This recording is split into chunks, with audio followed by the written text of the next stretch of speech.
Selamat sore semuanya, saya dari kelompok C. Hari ini saya akan mempresentasikan materi ekonomi yaitu uang dan lembaga keuangan. Uang adalah suatu benda yang diterima secara umum oleh masyarakat untuk mengukur nilai, menukar, dan membayar setiap transaksi pembelian, barang atau jasa, serta dapat menimbun kekayaan. Sejarah uang dimulai dari adanya barter. Barter adalah kegiatan tukar-menukar barang yang dilakukan oleh dua orang. Tetapi kegiatan ini mulai ditinggalkan karena kesulitan untuk menemukan dua orang yang saling membutuhkan barang tertentu. Lalu ada uang barang. Uang barang adalah barang yang difungsikan sebagai uang dalam transaksi jual beli. Lalu ada uang logam yang saat ini masih kita sering lihat. Tetapi uang ini mulai ditinggalkan karena kesulitan mencari bahan bakunya, yaitu emas dan perak. Lalu ada uang kertas yang kita gunakan sampai saat ini. Seiring berkembangnya zaman, ada juga uang digital yang bisa kita gunakan di HP atau dompet-dompet digital lainnya. Uang juga memiliki syarat, yaitu nilainya harus stabil, mudah dibawa kemana-mana, tahan lama, mudah dibagi-bagi, dan jumlahnya mencukupi kebutuhan.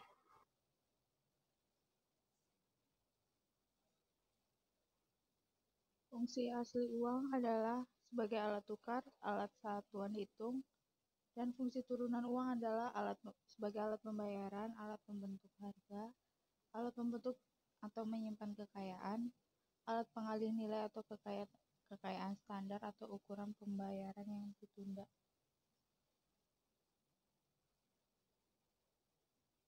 Fungsi asli uang adalah sebagai alat tukar, alat satuan hitung, dan fungsi turunan uang adalah sebagai alat pembayaran, alat membentuk harga, alat membentuk atau menyimpan kekayaan, alat pengalih nilai atau kekayaan standar atau ukuran pembayaran yang ditunda. Fungsi asli uang adalah yaitu ada macam-macam jenis uang, ada 4 jenis uang, yaitu uang logam, uang kartal, uang kiral, dan uang kuas. Nilai uang ada 3, nilai nominal, nilai intrinsik, dan nilai real. Nilai nominal adalah nilai atau angka yang tertulis pada sebuah mata uang. Misalnya ada di gambar di sini, uang 100.000. Angka nominalnya angka 100.000. Nilai intrinsik adalah nilai yang dipakai untuk membuat mata uang. Lalu ada nilai real, yaitu kemampuan uang untuk membeli barang atau jasa sesuai dengan harga yang berlaku. Misalnya ada di gambar, beli es teh manis dengan harga 1.000. Itu dinamakan nilai real. Uang yang beredar atau money supply adalah seluruh persediaan uang dalam suatu perekonomian. Jumlah uang beredar dapat mencakup uang tunai, koin, dan saldo dalam rekening giro dan tabungan. Cara menghitung jumlah uang beredar. Rumusnya M kali V sama dengan P kali T.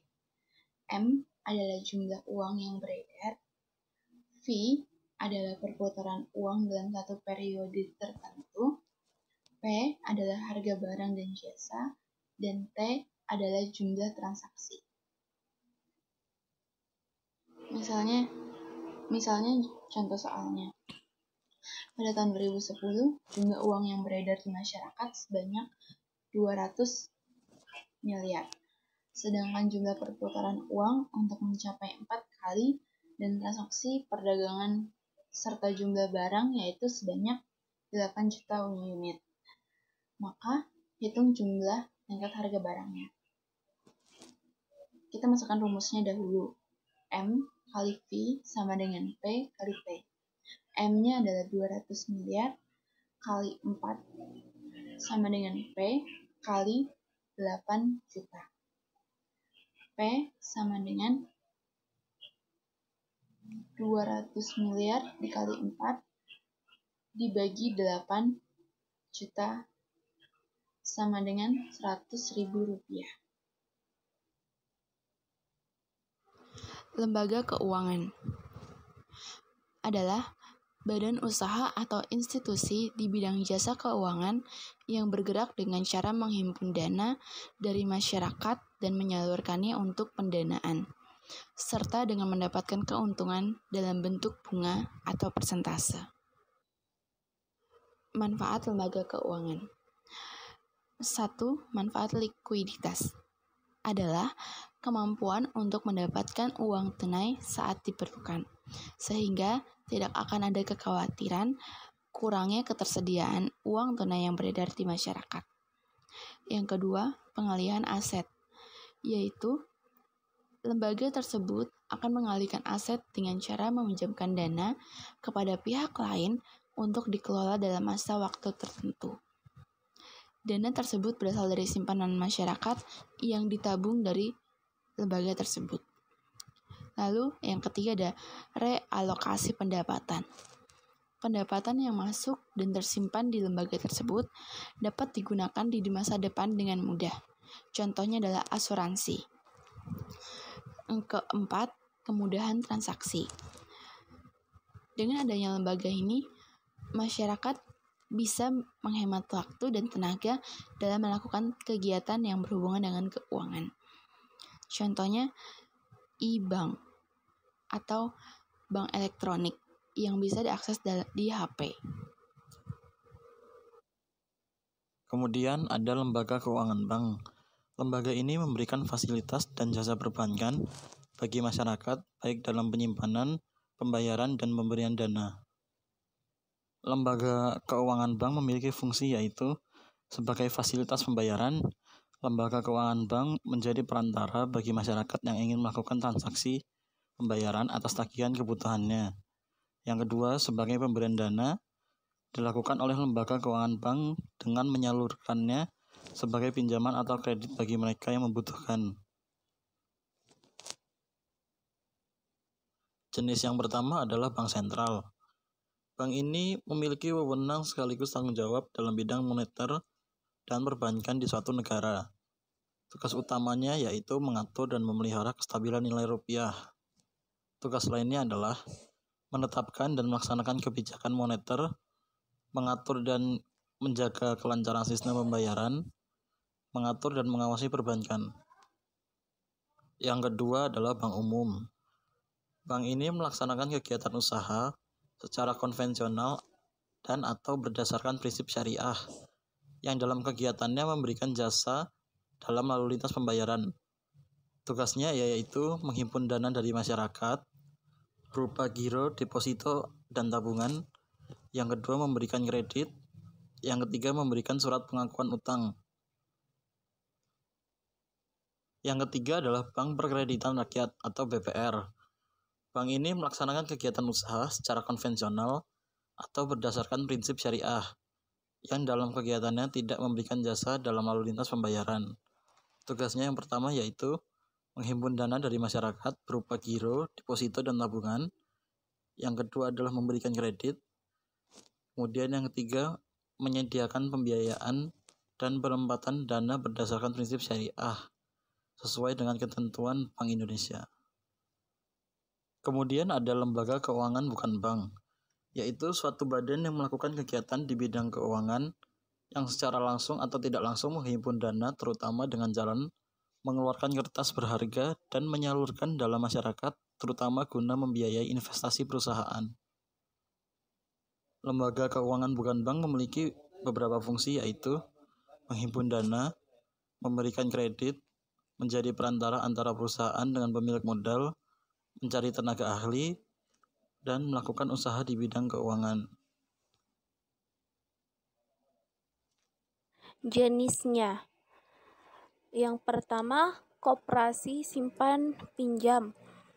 Badan usaha yang terdiri dari beberapa anggota perseorangan dengan sifat terbuka atau sukarela dan dikelola mandiri sekaligus demokratis. Koperasi simpan pinjam memiliki modal yang terdiri dari yang pertama, simpanan pokok, yang kedua, simpanan wajib, yang ketiga, simpanan sukarela, yang keempat, dana cadangan, yang kelima, modal pinjaman, yang keenam, hibah dan donasi. Yang kedua, asuransi. Perusahaan yang memberikan jasa pertanggungan risiko yang memberikan pergantian karena kerugian, kerusakan, biaya yang timbul, kehilangan, keuntungan, atau tanggung jawab hukum kepada pihak ketiga yang mungkin diderita, ditanggung, atau pemegang polis karena terjadinya suatu peristiwa yang tidak pasti. Yang ketiga, pasar modal. Pasar untuk berbagai instrumen keuangan jangka panjang yang bisa diperjualbelikan. Instrumennya yaitu obligasi atau surat utang, yang kedua saham, yang ketiga reksadana.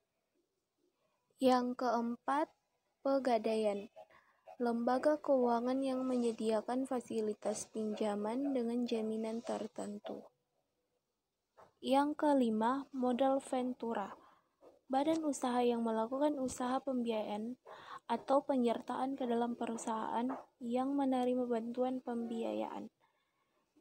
Kegiatannya berupa yang pertama, pembelian saham, yang kedua, pembelian obligasi, yang ketiga, pembiayaan atas bagi hasil usaha. Yang keenam, leasing.